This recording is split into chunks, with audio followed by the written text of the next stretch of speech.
and standing up in Jerusalem and declaring, I am the Messiah, which is probably about 20-25 years from now. When I give opinion, I can be wrong, you know that. In order for Israel to rule the world, Israel has to rule over the Arabs. We spoke about that last night. And this booklet, where is it? Here we are. Medina returns to the center stage in Akhir Zaman. This was my topic last night in Subang Jaya. And we have this book in Bahasa, and we have this book in Bahasa, outside.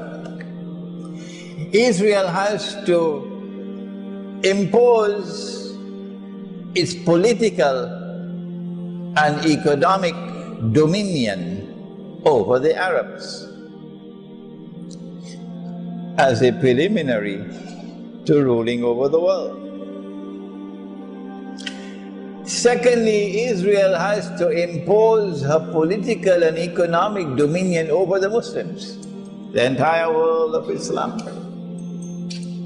And so Israel will have to wage war. We know for certain that one of the wars that Israel is going to wage is on Egypt. Oh yes.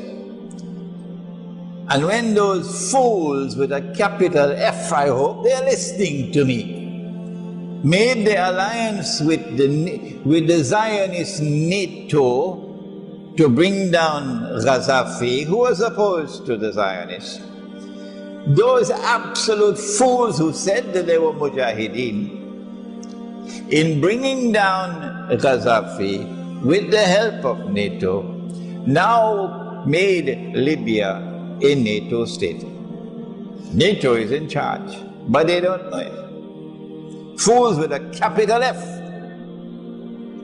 And so when the attack comes on Egypt, Egypt doesn't have a chance now. Because Israel will attack from the east, and NATO will attack from the west, and Egypt will be sandwiched in between. We know that's coming. We know that Israel wants to destroy Pakistan's nuclear plants and nuclear weapons and break up Pakistan. We know that. We know that Israel wants to attack Syria,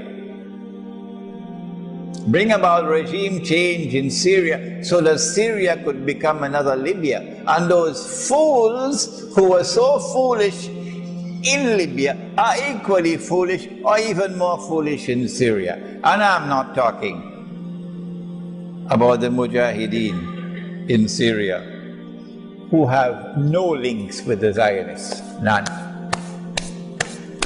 and who would rather die than take a penny from Saudi Arabia,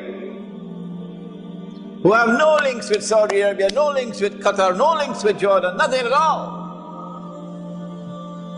and who are struggling in Syria. I am not speaking about them, not at all. I'm talking about these fools who say they are Mujahideen and who are in alliance with NATO to bring down this Syrian regime. These are the ones I'm talking about. We're expecting that since they have not succeeded so far, they're going to wage war on Syria. It is in this scenario that we now want to introduce how Dajjal is going to exploit the Sunni Shia division to his advantage in Akhir Zaman. The answer is, he wants to provoke Sunni Shia civil war. That's what he wants to provoke. If he can succeed in provoking Sunni Shia civil war in the world of Islam, what would be the benefit for him and for the Zionists? Number one, Islam is going to look terrible before the entire world on the stage of the world.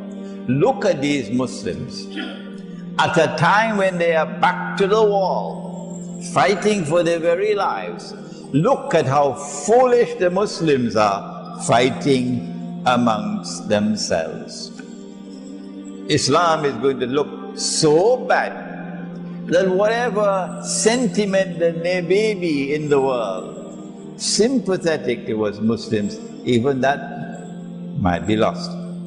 And that will be tremendously advantageous to Israel and to the Zionists and to their propaganda war in CNN and Al Jazeera and the newspapers and the television sets. You can just imagine. They're going to have a field day laughing at the Muslims who are fighting amongst themselves at this time.